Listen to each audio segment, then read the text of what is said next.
오늘은 우리가 계속해서 시리즈로 향하고 있었던 Purity of the Church, 교회의 그 순수성에 대해서 우리가 같이 보기를 원하는데, 지난 시간 그것을 우리가 말씀에 대한 초점을 두었습니다. 그리고 오늘은 찬양, 이것에 대해서 제가 조금 더 설명드리기 전에 오늘 본문 말씀 욥기 1장 20에서 22절입니다. 욥이 일어나 겉옷을 찢고 머리털을 밀고 땅에 엎드려 예배하며 이르되 내가 모태에서 알몸으로 나왔사온즉 또한 알몸이 그리로 돌아갈지라. 주신 이도 여호와시오 거두신 이도 여호와시오니 여호와의 이름이 찬송을 받으실지니이다 하고, 이 모든 일에 욥이 범죄하지 아니하고 하나님을 향하여 원망하지 아니하니라. 올 초에 우리가 예수 그리스도의 붙들린 자, 예수 그리스도의 안에 거한 자, 그 사람의 삶이 하나님이 기뻐하신 열매를 맺는다라고 시작을 했습니다. 그리고 그것에 대한 그 붙들림의 힘은 바로 공동체라고 설명을 드렸습니다. 그래서 교회 공동체로서 우리가 어떠한 하나님의 거룩한 모습을 계속해서 붙들고 나아가야 하는지에 대해서 우리가 이야기를 했을 때 바로 교회의 순수성, Purity of the Church를 우리가 얘기를 나눴던 것이죠. 그때 네 가지를 설명드렸습니다.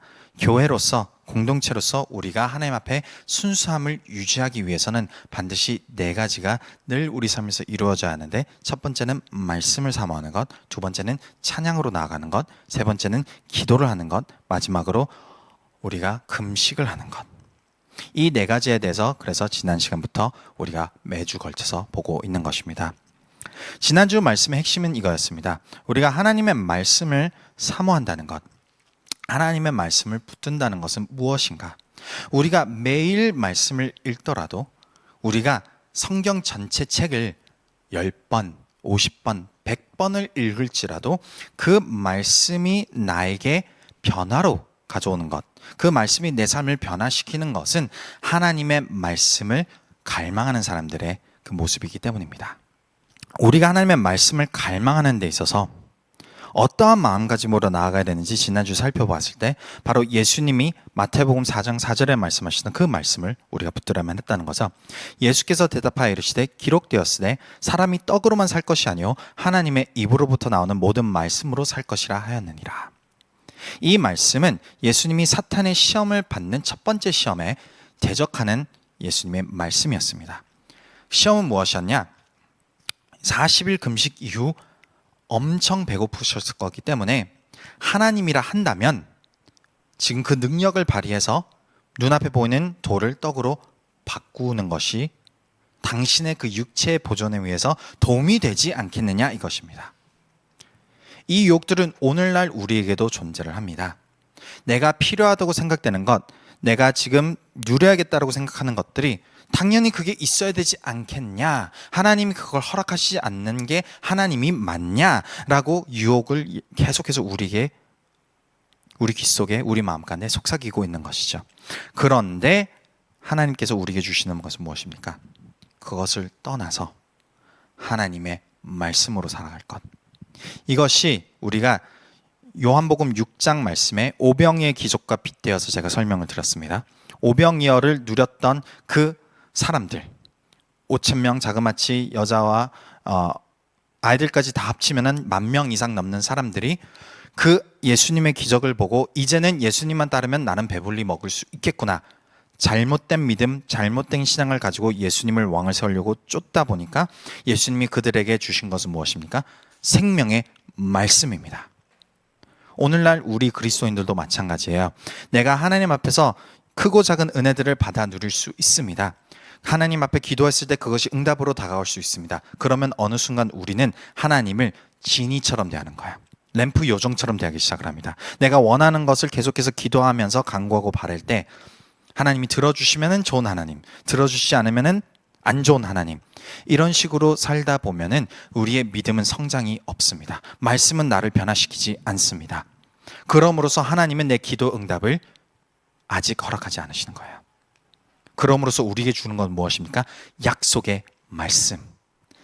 내 안에 거하면, 예수님 말씀하신 내 안에 거하면 너는 많은 열매를 맺으리라.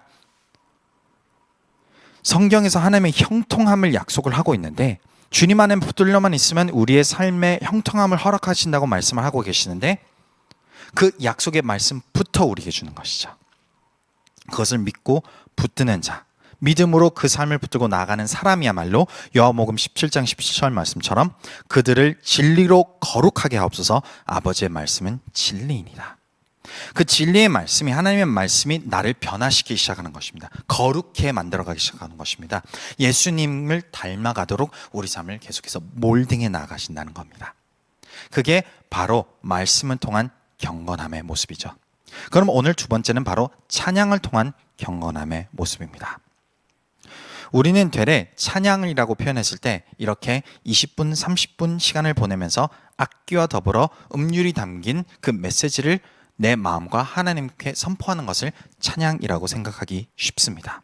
그것이 오늘날 21세기의 찬양이라는 것을 표현했을 때에 그것으로 먼저 이미지가 다가오기 때문인 거죠. 그런데 찬양은 그것보다 더 많은 것입니다. 그것이 우리의 마음의 표현의 일부일 뿐, 찬양이라 하는 것은 우리가 사랑하고 좋아하고 늘 생각하고 있는 그 대상을 향하여 나의 시간, 나의 생각, 나의 돈, 나의 모든 것을 쏟아붓는 것이 찬양입니다. 내가 무엇을 생각하고 있고 무엇에 초점을 두고 있으며 그것을 계속해서 곱씹고 생각해 보는 것이 내가 바라보는 나만의 신이라는 것이죠. 때로는 나의 니즈와 나의 좋아하는 것들을 하나님과 겹쳐서 생각할 때가 있습니다. 특히 그리스도인들은 그 함정에 빠지기 마련이에요. 이 세상을 살아가면서 당연히 내가 사모하는 것, 좋아하는 것, 이 여러 가지 것들을 하나님과 찬양과 예배를 드리는 이 상황 속에서 겹쳐서 기도하고 나아가곤 합니다. 그럴 때 하나님은 우리가 생각하는, 성경 말씀 표현하면 우상이 과연 무엇인지, 하나님인지 내가 내 마음속에 세워놓았던 내가 더 좋아하는 것이 있는지를 들여다보게끔 하신다는 거죠. 그러면서 오늘은 우리가 한번 스스로를 진단해 보기를 원합니다. 내가 만든 신이라는 책을 쓰신 팀 켈러 목사님이 그 책 안에서 4가지 방법으로 내 안에 우상이 있는지, 하나님보다 무엇을 더 사모하고 나가고 있는지에 대해서 내가 스스로 돌이켜 볼 수 있도록 이렇게 설명을 해 주십니다. 1번, 첫 번째로 생각의 내용을 점검해야 한다. 대주교 윌리엄 템플은 혼자 있을 때 하는 일이 곧 당신의 신앙이다 라고 말했다. 다시 말해서 마음속의 실제 신은 따로 신경 쓸 일이 없을 때 저절로 흘러가는 생각이다. 당신이 습관적으로 생각하면서 혼자서 속으로 기쁨과 안락을 얻는 대상은 무엇인가? 내가 무엇을 상상할 때 이런 삶이라면 참 좋을 텐데, 내가 이것을 가지고 있다면 참 좋을 텐데, 이것이 나의 상상과 더불어서 계속해서 나아간다면 그것이 내가 하나님보다 내 마음의 중심에 세워놓은 우상이라고 할 수 있다는 것이죠. 21세기 오늘날 우리가 그것을 조금 더 쉽게 평가를 해볼 수 있는 것은 SNS입니다. 나의 피드에 계속 떠오르는 것은 AI가 알고리즘으로 우리에게 내가 관심사 있는 것, 눌렀던 것들을 계속해서 연관된 영상들을, 사진들을 우리에게 보여주지 않습니까? 지금 내가 열어본다면 그것이 하나님과 말씀으로 가득 차 있을까요? 참 어렵지 않습니까? 그것이 나의 지금 마음의 중심을 평가해보는 한 번의 방법이란 것입니다. 두 번째입니다. 둘째로 돈을 어떻게 쓰는지 보면 자신이 속으로 진짜 사랑하는 것이 무엇인지 식별할 수 있다. 예수님은 내 보물이 있는 그곳에는 내 마음도 있느니라 라고 하셨다. 돈은 당신이 가장 사랑하는 대상 쪽으로 저절로 흘러가게 되어 있다. 내 돈 씀씀이가 어디로 향하는지를 보면은 내 마음의 중심이 그쪽으로 향하고 있다는 것을 바로 알 수 있습니다. 그것이 하나님께로 향하는, 하나님 기뻐하시는 방향으로 향하고 있는 것인지, 아니면 지극히 내 마음의 중심에 세워져 있는 우상을 향하여 가고 있는 것인지는 스스로 돌이켜보면 알 수 있다는 것이죠. 세 번째, 셋째로 하나님을 믿는다고 고백하는 이들에게 특히 유용한 우상, 그 진정으로 사모하는 것을 식별하는 방법이 있다. 기도가 응답되지 않고 희망이 꺾일 때 어떻게 반응하는지 보면 된다. 기도한 대로 되지 않으면 누구나 서운하고 아쉬울 수 있다. 그런데 하나님이 나의 그 사모하는 마음보다 더 앞서 있다면 하지만 하나님을 믿으면 떨치고 나아간다.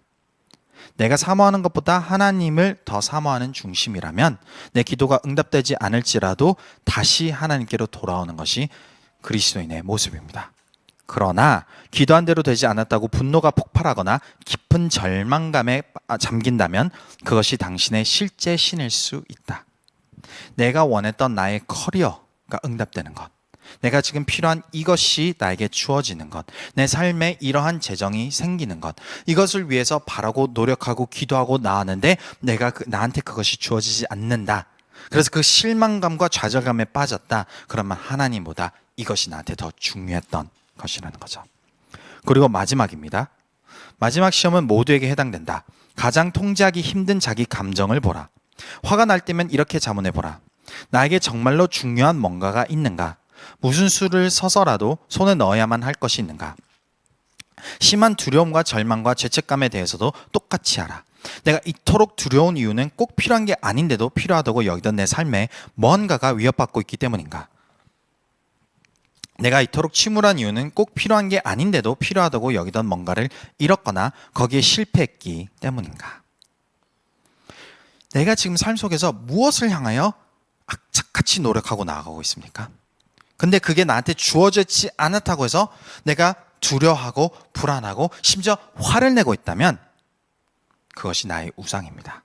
그것이 내가 가장 바라고 있는 것이라는 것이 명확하게 드러난다는 것이죠. 이 네 가지 방법으로 나를 돌이켜본다면 이 세상 어느 누구도 온전히 하나님입니다라고 부르실 사람은 없습니다. 성경은 우리에게 알려주는 부분이 무엇인지 아십니까? 우리의 노력으로 하나님을 찾으라라는 것이 아닙니다. 하나님은 하나님을 붙드는 영혼들을 반드시 하나님 앞으로 이끄시겠노라 한다는 것이죠. 때로는 그 우상과 하나님과의 그 존재가 혼합되어서 마치 이 삶에 내가 누리고 싶은 그 풍요로움과 등등들과 하나님을 섬기는 것, 당연히 이 모든 것이 하나님을 바라보면서 나아가는 것이라고 여길 때가 있습니다. 그러나 우리를 사랑하신 하나님은 우리를 온전히 내버려 두지 않으시고 그것을 분리할 수 있도록 우리에게 시간을 허락하신다는 거죠. 그러면서 다윗의 고백처럼 시편 43편 4절에 보면 그런즉 내가 하나님의 제단에 나아가 나의 큰 기쁨의 하나님께 이르리이다. 하나님이여 나의 하나님이여 내가 수금으로 주를 찬양하리이다. 다윗의 중심은 온전히 하나님께로 향하였다는 것입니다. 우리의 마음이 그것까지 도달하기까지 누가 힘을 쓰시겠다는 겁니까? 하나님이 힘을 쓰시겠다는 겁니다. 내가 노력을 한다고 해서 내 마음이 변화되지 않습니다. 내가 노력을 해서 나를 변화시킬 수 있었다면 하나님의 구원의 손길이 필요가 없었을 것입니다. 내가 노력하면 내가 내 노력으로 나를 변화시킬 수 없기 때문에 하나님은 나를 어떻게 하시겠다는 건가? 잠언서 17장 3절에 보면 도가니는 은을 풀무는 금을 연단하거니와 여호와는 마음을 연단하시느니라. 내 마음, 나도 변화시킬 수 없는 내 마음을 누가 불태워서 정결케 거룩해 피요하게 만드시겠다는 겁니까? 하나님. 도가니와 풀무, 이것은 정제소를 표현합니다. 이걸 준비하면서 참 우리 교회 이름을 잘 지었다 생각하는 것이 우리 교회 리파이너리 정제소입니다. 여기 오시는 우리 성도님들은 내 마음에 불순물이 있는 것들이 태워져 없애는 그런 교회라고 생각해 보시면 되겠습니다. 저부터 매우 힘듭니다. 하나님 앞에 온전히 하나님 것이 아닌 것을 사모할 때는 어김없이 저는 이 연단의 시간을 갖기 마련입니다. 내가 다른 것을 생각하고 다른 것을 품고 있었던 제 마음을 보면은, 그리고 제가 기도하고 하나님 앞에 구했을 때 실망하고 있다면 어김없이 주님은 저를 연단의 시간으로 보내신 거죠. 그 마음이 하나님과의 그 섬김과 열심과 이 모든 것에 혼합이 되어서 주님, 이만큼 주님을 섬겼으면 이제는 축복해 주셔야 되는 거 아닙니까? 이만큼 제가 주님을 따랐으면 이제는 제 문제들을 해결해 주셔야 되는 거 아닙니까? 이만큼 제가 주님 앞에 헌신하고 드렸으면 이제는 나의 문제 어떻게 해결해 주셔야 되는 것 아닙니까? 이 기도가 결국 나도 하나님보다는 내가 순탄한 삶을 살기를 원하는 그 우상이 세워져 있다는 것이죠. 그러면 어떻게 됩니까? 여호와는 마음을 연단하십니다. 그거를 테스팅이라고 표현하는 것입니다. 그래서 히브리서 12장 5에서 6절을 보면 왜 하나님이 우리에게 그 시간을 허락하시는지 설명하는데, 12장 5절에 보면 또 아들들에게 권한 것 같이 너에게 권면하신 말씀도 잊었도다. 일러스되 내 아들아 주의 징계하심을 경히 여기지 말며 그게 꾸지람을 받을 때에 낙심하지 말라. 주께서 그 사랑하신 자를 징계하시고 그가 받아들이시는 마다 아들마다 책찍질 하심이라 하였으니. 우리의 마음이 나도 예상하지 못하는 내가 하나님보다 더 바라는 것을 붙들고 나아가고 있을 때에 하나님이 우리를 훈계하시고 징계하시고 훈련하신다는 겁니다. 이거를 성경으로는 연단이라고 표현하는 거예요. 그래서 우리에게 내 마음의 우상과 하나님을 선택해야 하는 그 순간을 허락하신다는 겁니다. 내가 그토록 바랬던 것, 지금까지는 내가 선택을 내리지 않아도 되었지만 이제 하나님 앞에 조금 더 다가가고 있다 보니까 하나님이 그것마저도 이렇게 분리를 시키는 거예요. 그러면서 그것마저도 이제 없애고 내려놓고 오직 하나님만 바라보기를 원하노라. 오늘 본문 말씀이 그것에 대한 핵심을 우리에게 보여주고 있습니다. 오늘 본문 말씀에 보면 욥이라는 인물이 나옵니다.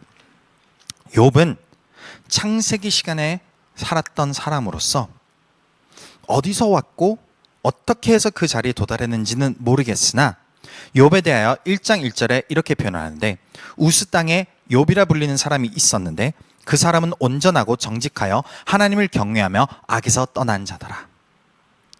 이 사람이 어디에서 왔고 어느 족보이고 이런 것에 대해서 설명을 하지 않고 유일하게 설명하는 것 하나님을 경외하고 믿음으로 나가는 사람이더라. 의로운 사람이더라.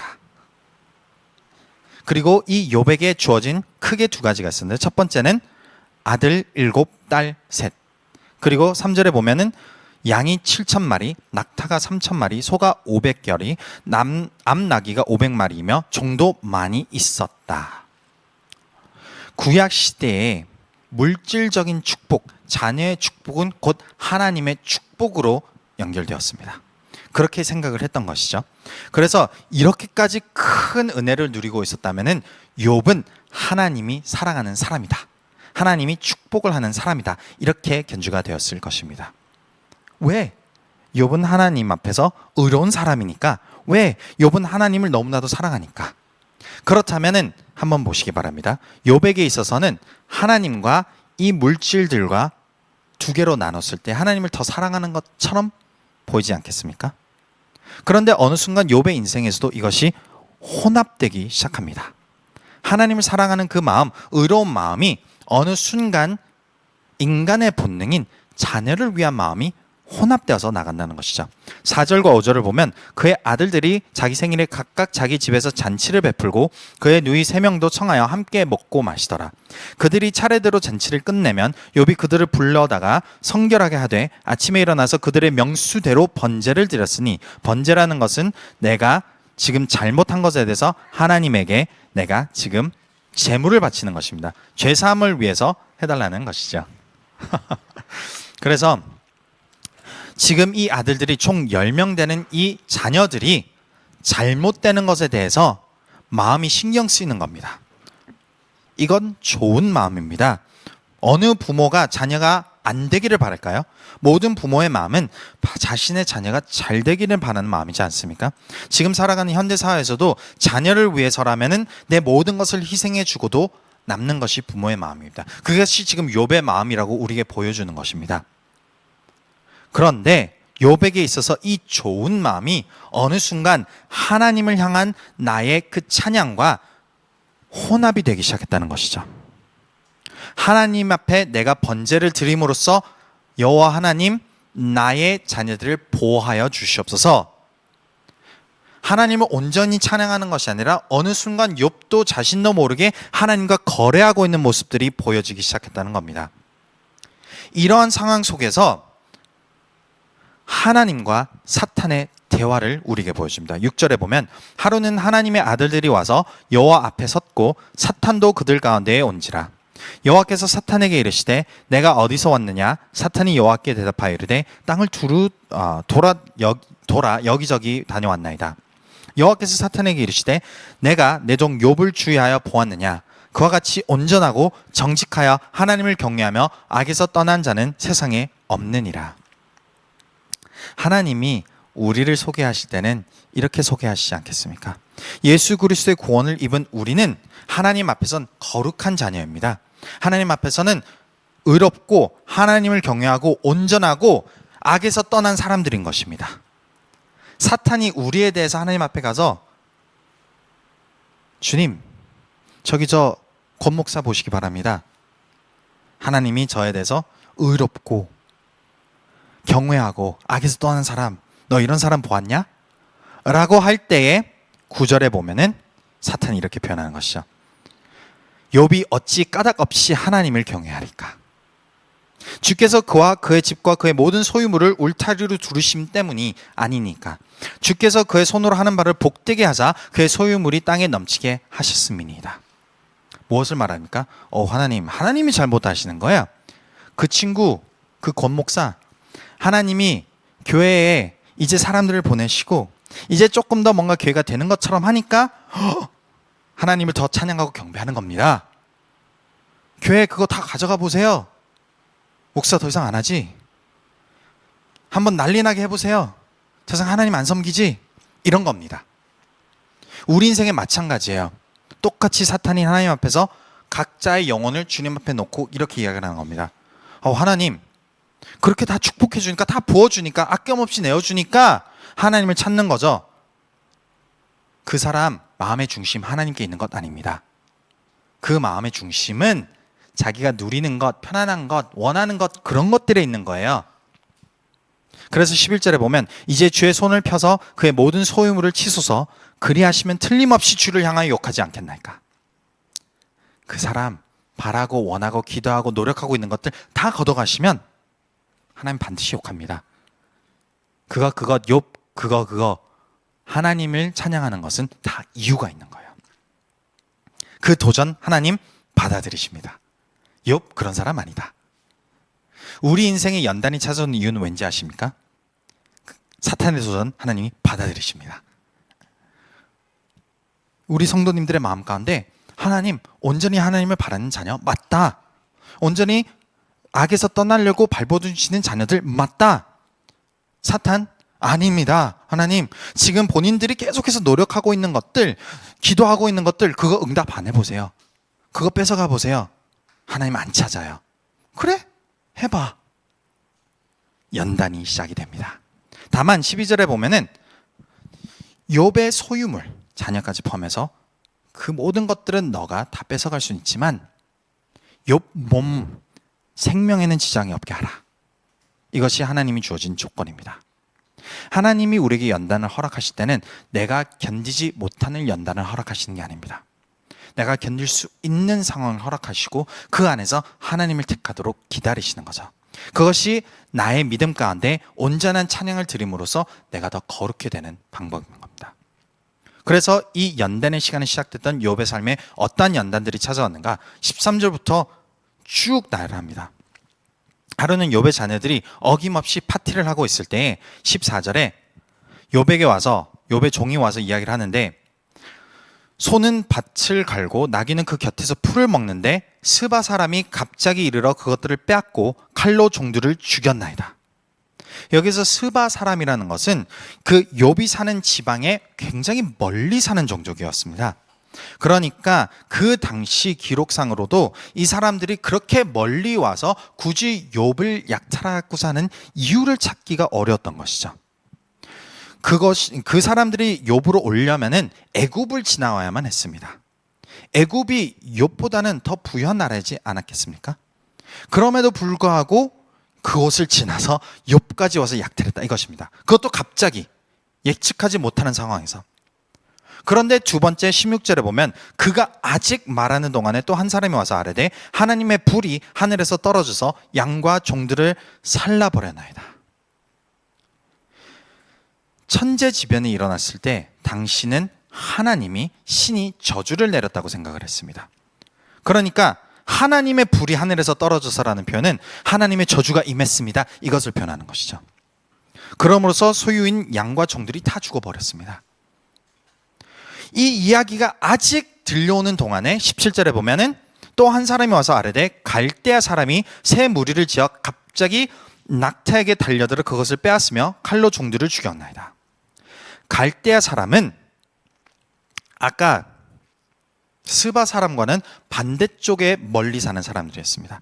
지도상으로 보면은 스바 사람들은 서남쪽에 살았던 사람들이고, 이 갈대아 사람들은 동쪽 멀리에 사는 사람들이었어요. 진짜 사방이 막혀있다는 표현은 여기에 쓰는 것 같습니다. 한쪽에 사람이 몰려와서 자기 것을 스틸해 가는데, 이제는 반대쪽에 사람들이 와서 자기의 모든 것을 빼앗아가고 죽여 없애버리는 것이죠. 여기에서 멈추기만 했어도 욥의 마음이 심히 흔들리지는 않았을 겁니다. 그런데 18절에 보면 그가 아직 말하는 동안에 또 한 사람이 와서 아뢰되 주인의 자녀들이 그들의 마다리 집에서 음식을 먹으며 포도주를 마시는데 자네 10명이 다 어느 때와 같이 파티를 열고 재밌게 놀고 있는데 19절 거친 들에서 큰 바람이 와서 집 내 모퉁이를 치매 그 청년들 위에 무너짐으로 그들이 죽었나이다.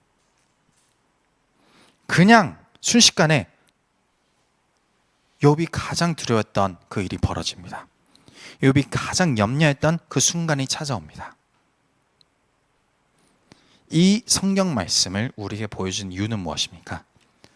나라면 어떻게 하였을까를 대입해 보라는 것입니다.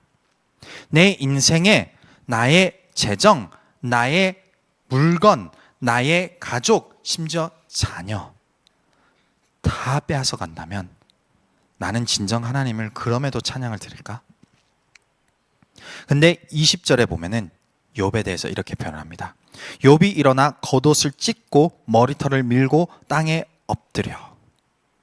이것은 애통하는 모습을 보여줍니다. 장례식장에 그 눈물을 흐느끼면서 진짜 말이 안 나오는 상황 속에서 펑펑 우는 것을 지금 이 성경에서 표현하는 것이 옷을 찢고 머리를 밀고 엎드려서 펑펑 우는 욥이 하는 것이 예배. 자기 인생에 가장 바랬던 단 한 가지, 본인은 부귀영화를 누리고 싶은 마음도 없었습니다. 오직 자녀들이 잘 커서 하나님 앞에 온전히 살아가는 그 하나를 위해서 본인은 열심히 살아왔던 것입니다. 그런데 그게 온전히 빼앗겨지자 욥이 했던 행동은 예배라는 것이죠. 21절에 보면 이르되 내가 모태에서 알몸으로 나선즉 또한 알몸이 그리로 돌아가올지라 주신 이도 여호와시오 거두신 이도 여호와시오니 여호와의 이름이 찬송을 받으실지니이다 하고, 그동안 저에게 주셨던 것도 하나님이시고 하나님께서 온전히 가져가시겠다면 가져가시는 것도 하나님입니다. 그러나 오직 하나님만 찬송받기를 원합니다. 찬양을 드렸던 것입니다.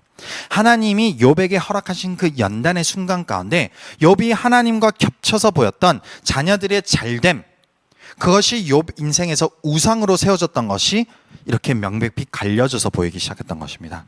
그 슬픔 가운데 욥은 그러면 무엇을 했나요? 갈려진 우상을 내려놓고 온전히 하나님을 찬양했다는 것입니다. 그래서 22절에 보면 이 모든 일에 욥이 범죄하지 아니하고 하나님을 향하여 원망하지 아니하니라. 욥은 대단한 사람입니다. 우리에게 이런 상황이 다가왔다면 10중 8구 다 떠날 것입니다. 성경은 우리에게 무엇을 알려주냐면 우리 모두가 욥처럼 연단을 받을 것 아닙니다. 각자 감당할 수 있는 만큼 각자의 지금 믿음과 신앙의 하에 하나님은 우리에게 연단의 시간을 허락하시는데 그 연단의 목적은 무엇인가? 내가 내 우상으로 세웠던 그것이 드러나도록 하는 것입니다. 너는 하나님을 찾고 있다고 생각했지? 나를 찬양하고 있다고 생각했지? 아니다. 나보다 더 앞선 우상이 지금 자리 잡고 있었다. 그러면서 그것을 이렇게 나눠주시고 그 어려움과 힘듦 가운데 하나님이 마치 안 계시는 것과 같은, 마치 나에게 저주를 부은 것 같은 그 순간 가운데 내 믿음과 내 신앙이 성장하려면 그때 비로소 주님이 주시고 주님이 찾으시지만 오직 주 여호와 하나님만 찬양하리이다. 그래서 우리가 두 번째 불렀던 찬양 주의 이름을 찬양해가 바로 욥의 고백인 것입니다. 주님은 주시며 주님은 찾으시네. 내가 하는 말 주 찬양합니다. 내 인생의 이 고백이 나의 연단 가운데 이루어질 때에 내가 그 정죄소를 지나 더 정결한, 더 깨끗한, 더 거룩한 믿음과 삶으로 나아갈 수 있다는 것이죠. 그런데 우리가 한 가지 잊어버리지 말아야 될 것이 있습니다. 욥은 1장에서 끝나는 것이 아닙니다. 욥의 이야기는 42장에 끝나요. 그의 이야기가 얼마나 긴지, 그의 답답함과 그의 억울함이 얼마나 많은지, 그리고 그것을 또 위로하고자 하는 이야기들이 얼마나 많은지 42장에 걸쳐서 일어났던 사건들에 대해서 욥의 기도와 친구들의 이야기들이 기록이 되어 있습니다. 그리고 마침내 42장에 도달해서 하나님이 욥의 그 찬양과 경배 가운데 베푸시는 은혜가 무엇인가 보면은 42장 12절에 보면 여호와께서 욥의 말년에 욥에게 처음보다 더 복을 주시니 그가 양 14,000과 낙타 6,000과 소 1,000결이와 암낙이 1,000을 두었고 2배의 축복을 허락했다 이것입니다. 하나님은 욥이 가지고 있는 그 기쁨과 소망과 우리가 누리는 삶을 뺏어가려고 하시는 것이 아닙니다. 내가 하나님 앞에 서 있을 때 나는 이제는 내가 아무것도 누리지 못하고 나의 인생 다 끝나고 나는 하나님 앞에서 진짜 거지처럼 살아가야만 하는구나, 이것이 아니라는 거죠. 하나님 안에는 풍성한 삶이 있다는 것을 보여주고 있습니다. 다만 내가 그 풍성한 삶이 하나님보다 앞서 갈 때가 있다는 거예요. 내가 축복을 누리다 보면은 그 축복이 내 삶이 하나님보다 더 중요해질 순간이 다가온다는 것입니다. 그럴 때 잠시 연단의 시간을 통해서 내 마음을 정리시켜 주신다는 거예요. 그래서 진정한 그리스도인은 그 시간이 우리에게 다가왔을 때 다시 한번 하나님 앞에 엎드립니다. 왜냐? 우리 안에 계시는 성령님이 엎드리도록 우리가 계속 이끌기 때문인 거예요. 토라져 있을 수 있습니다. 삐져 있을 수 있습니다. 낙심 가운데 가만히 머물러 있을 수 있습니다. 그러나 우리를 그 자리에 두시진 않는 거예요. 어느 순간 다시 찬양과 경배로 주님 앞에 엎드리도록 이끌어 주시고, 그리고 주님만 찬양합니다라는 그 고백이 나올 때 우리 삶에 다시 회복이 일어나는 겁니다. 그래서 보면은 13절에 또 아들 7과 딸 3을 두었으며 정확하게 하나님이 데려가신 그 숫자만큼 또 축복을 부어주는데, 욥이 가장 바랬던 것은 무엇입니까? 그 자녀들이 잘된 것을 바라지 않았습니까? 14절에서 15절, 16절까지 보면은 바로 욥의 자녀들이 잘되는 기록들을 보여줍니다. 첫째 딸은 여미마라고 이름하였고, 둘째 딸은 그시아라고 이름하였고, 셋째 딸은 게렌 합북이라 이름하였으니 모든 땅에서 욥의 딸들처럼 아리따운 여자가 없었더라. 그들의 아버지가 그들에게 그들의 오라비들처럼 기업을 주었더라. 여인들이 기업을 얻고 여인들이 축복을 누리는 것이 이례적인 일이었기 때문에 그만큼 자녀들이 잘 살았다 이것을 표현하는 것입니다. 그래서 16절에 보면 그 후에 욥이 140년을 살며 아들과 손자 4대를 보았고, 본인 인생에 가장 바랬던 그 단 하나, 제 자녀가 잘 되기를 바랍니다. 하나님, 그 기도를 무시하는 것이 아닙니다. 내 인생에서 당연히 좋고 올바른 것들 기도하면 하나님이 허락을 하시는데 왜 지금 더디시는가? 그것이 나에게는 지금 우상화되었기 때문이에요.